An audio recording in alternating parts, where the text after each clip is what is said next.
Really last minute interview. Our good mate Will Fraser has agreed to join us to give us his thoughts on the forthcoming test, second test against South Africans tomorrow. Back in Cape Town again, which I think probably helps the Lions more than it helps South Africa. So Will, thanks for doing this, mate. Really appreciate it. How you doing, first of all?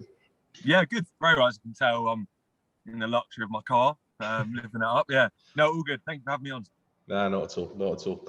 So before we get started, my big question is, what's a more daunting experience, facing Racing in the European Cup final, or changing nappies and feeding babies at 3 a.m? It's a very, very good question. Both have their similarities, really.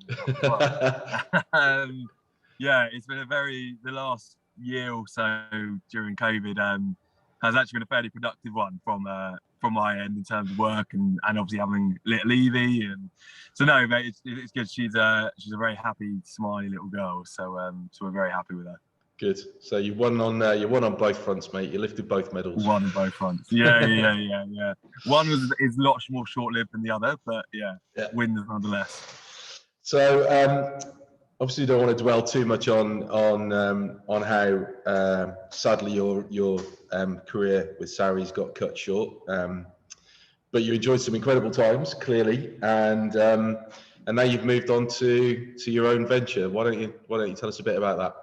Yeah, cool. So yeah, started my own business called 101st back in September. So on the face of it, starting a new business in the middle of a global pandemic and economic recession and all that isn't the smartest move in the world.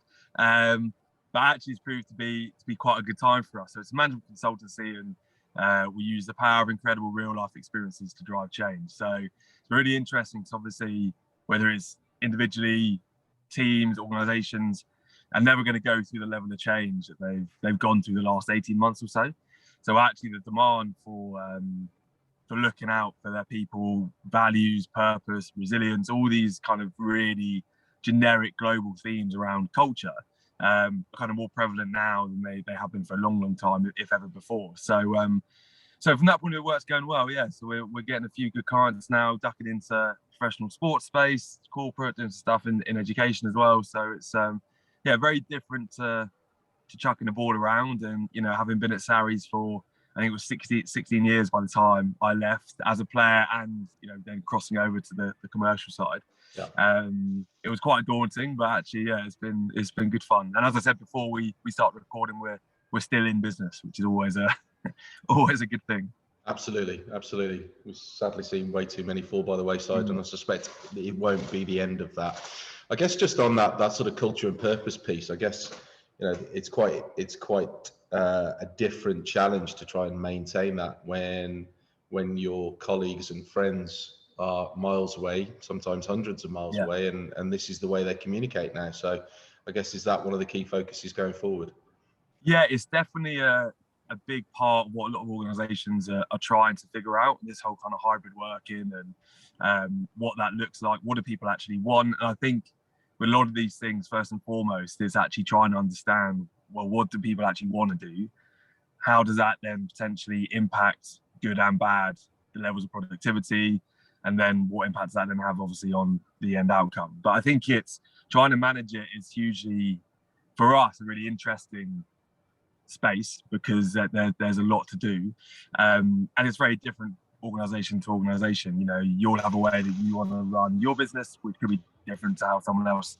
So it's not one size fits all. But yeah, it's one of the many things that COVID has kind of thrown up from a work point of view, and people wanting to build resilience within teams and adapting to change and all these sorts of things. So yeah, it's been interesting for us to tackle these they're quite big global. People come and go, right, we want to become more resilient. Okay, brilliant. What does that actually mean? It's such a big word, and particularly at the moment, it's banded around quite a bit. So we're actually really digging in and scratching beneath the surface to go, okay, what do you mean by resilient? What does it look like within your organization? How do your people demonstrate it or not? Or, I think that's for us a really interesting bit. So I'm assuming Maro got you on FaceTime at halftime last week, did he? Say that again, I missed that. I said, I'm assuming Marrow got you on FaceTime at half-time last week. No, because there was a change in resilience and attitude and purpose. And mate, that guy, I'm the last person that guy needs to be talking to. I should be going to him, going, tell me what you're doing and how you're doing it.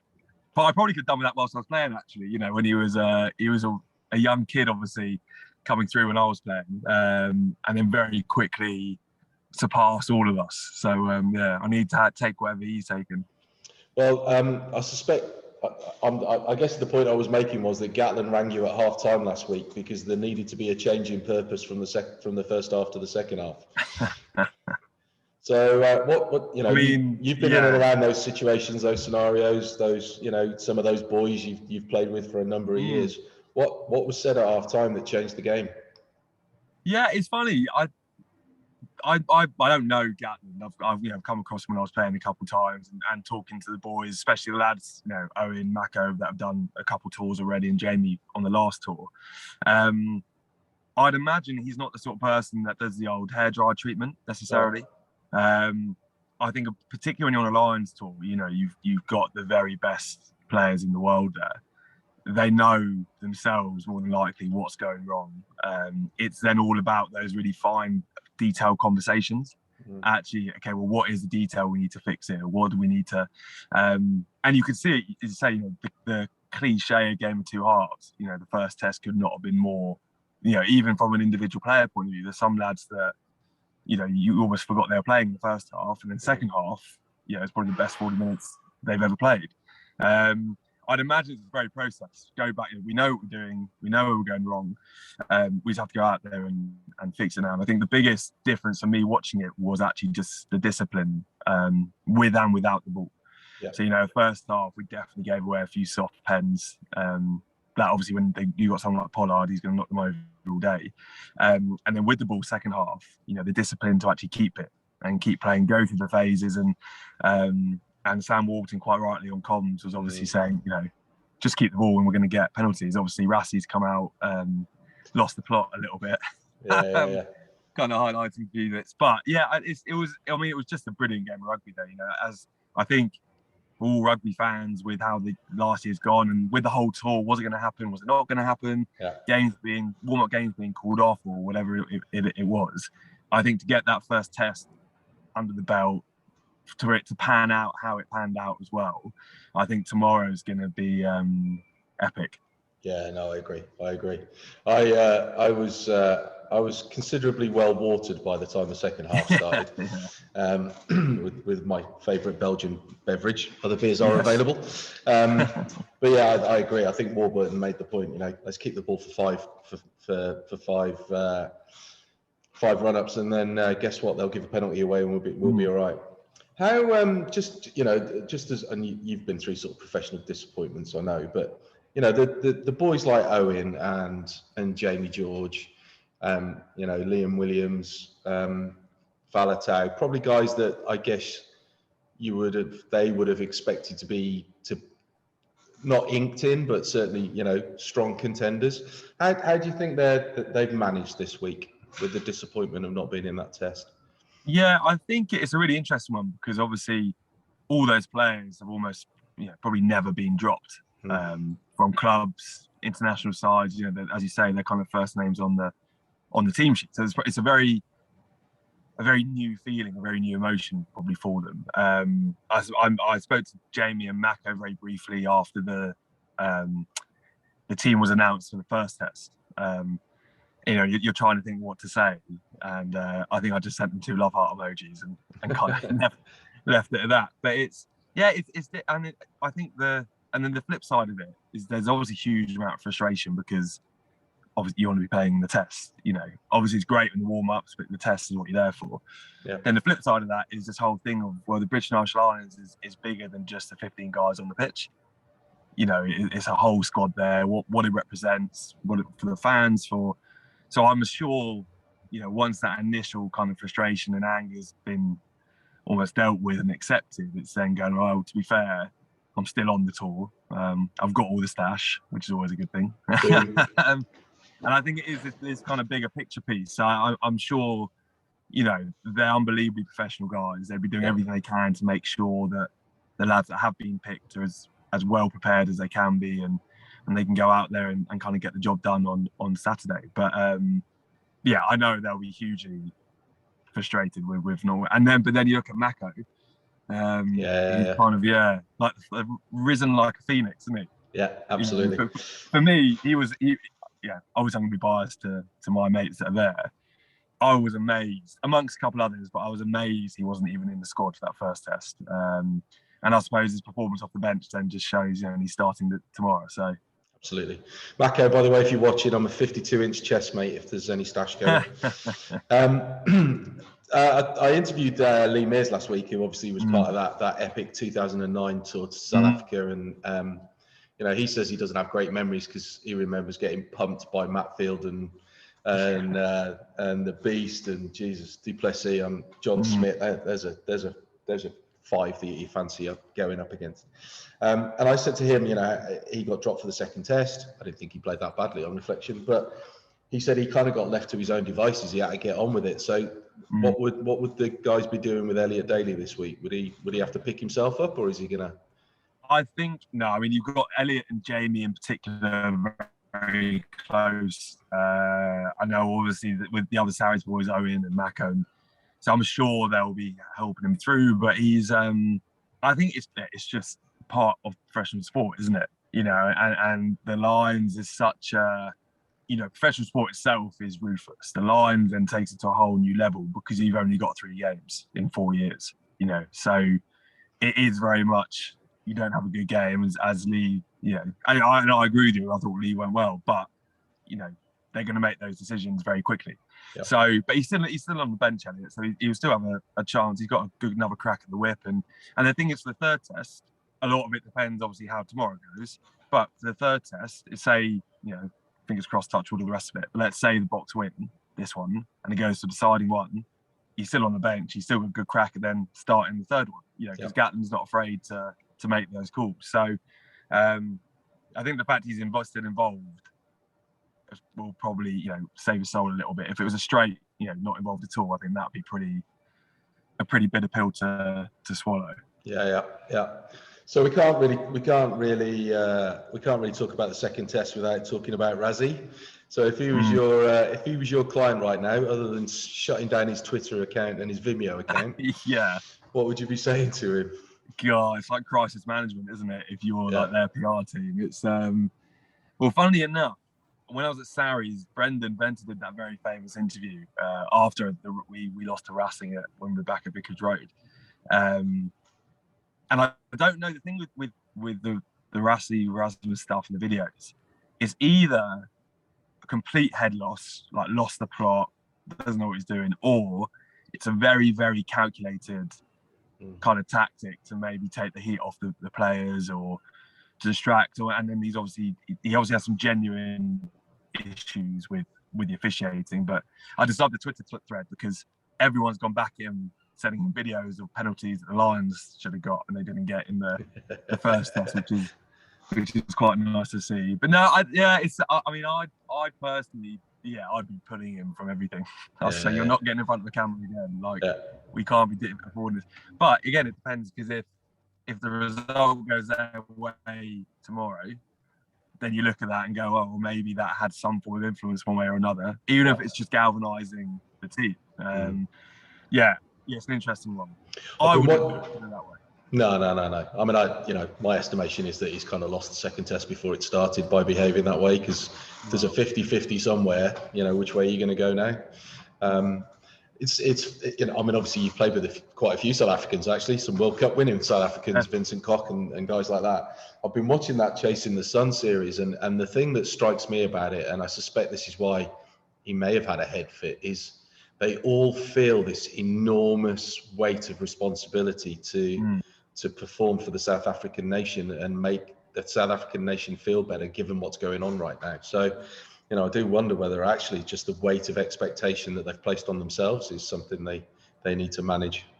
Maybe. I mean, it is a fair point, that Chasing the Sun, you're right. I mean, and actually he comes across unbelievably well in that. And so I don't think there's any question of him as a as a person, I think the way you just watch some of the clips and the speeches he gives to the lads before the final, but it is. But I suppose we talk about the Lions, the Springboks in South Africa. I played up there for 5-6 months when I was a kid with Jackson. Rugby, it's kind of like how it is in New Zealand. Rugby is religion. It's the be all and end all. So for them to play the Lions, it's a once in a career opportunity for those players. It comes around for them every 12 years. So I think there probably is a huge pressure that they undoubtedly probably have put themselves under. But it does give people, and this is the lovely thing about it, actually, out there, genuinely, rugby can change politics. Rugby can change lives out there. And that's what you love about sport. And then, so I suppose maybe there is an argument to say, because they lost the first test, there's more riding on that than just losing a game of rugby here and on. But there's definitely an argument for that, for sure. Yeah, sure. Just touch on the back row really, really quickly. Obviously, Hamish Watson has been extraordinary. I noticed that you're starting to get a Scottish back row haircut there, my friend. I mean, the cap makes it look very like a mullet, but it's not. It's all in proportion. Okay, I believe you. Yeah. So Hamish has had a stormer. Obviously, Tom Curry's just indestructible, incredible. Yeah. Do you think up against some new boys in the back row tomorrow, the ex-Leicester boys playing at 8? Do you think is the balance right there now? So going into the first test, my pick would have been Curry and Watson at 6 and 7. And Conan at 8, I think is a brilliant. It's one of those risk reward ones, but it's obviously come off and he's awesome. Curry's a shoo-in. Curry's just there's no superlatives. I think he's brilliant. I almost wish I could have been a bit more like him when I was playing. He's awesome. I'd make the argument he's watched a bit of you. Actually, he reminds me of you. Well, I mean, he's young enough to have watched me. Whether he did or not, I don't know. But yeah, and then so obviously I played a lot against Courtney, and he's a beast. But he was probably a bit of a surprise selection, I think, maybe for a lot of people. But my word, did he? I thought he was man of the match last week. Sorry, Marrow. I thought he was man of the match. He was. I mean, I still would have gone Marrow, but Courtney's second half was probably the best 40 minutes he's probably played in a long, long time. He was incredible, and what he gives you is that fourth line-out option as well.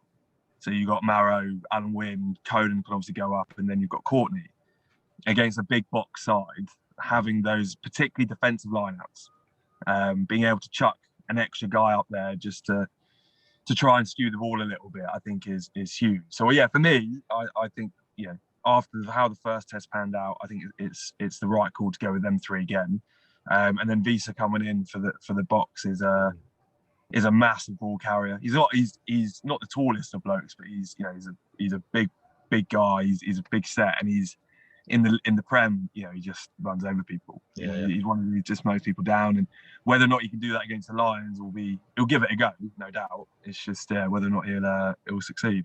So go on then, be brave. Prediction tomorrow. Mersey says, by the way, 3-0 now, Lions. 3-0. Well, but he's in many aspects of life, he's a much more informed man than I am. I'd go. I struggle to see us losing tomorrow, to be honest with you. Just because I think you look at how the first test panned out, and actually second half to come back, I think it was 12-3 at half time. So to come back from that, and actually second half looked fairly comfortable, really.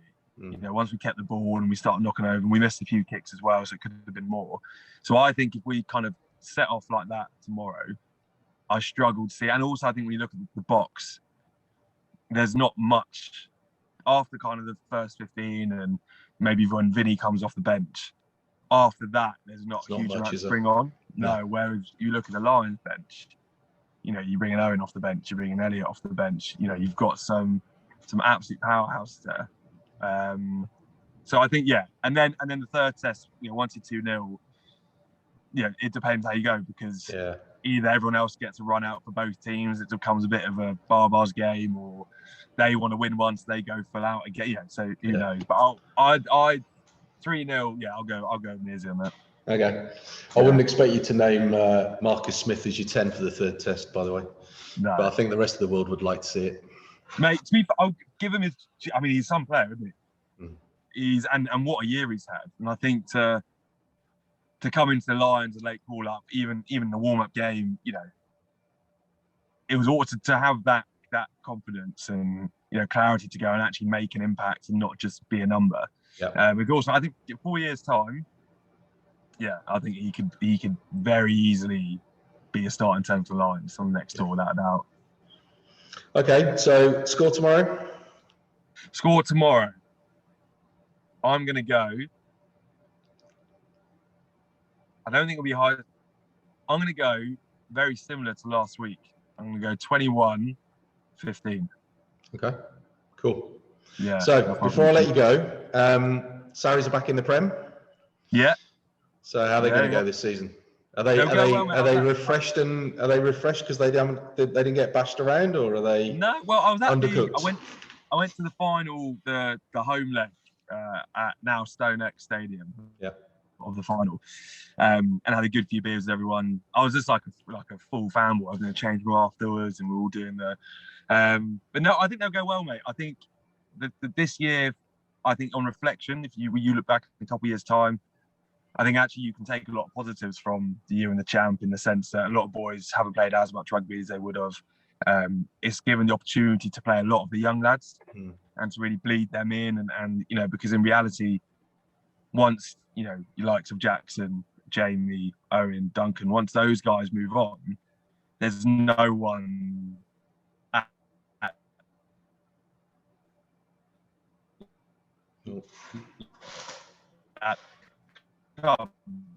been there kind of from that Revolution 2000. I know they're absolutely buzzing to get their teeth into it now. Bristol away first up, so man. A tasty one to have straight off the bat. And listen, I have no doubt when fans are fully allowed in that we're going to get a lot of stick for a long, long time.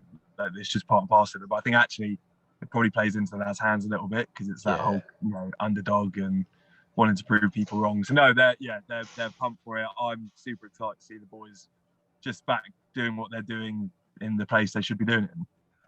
Absolutely.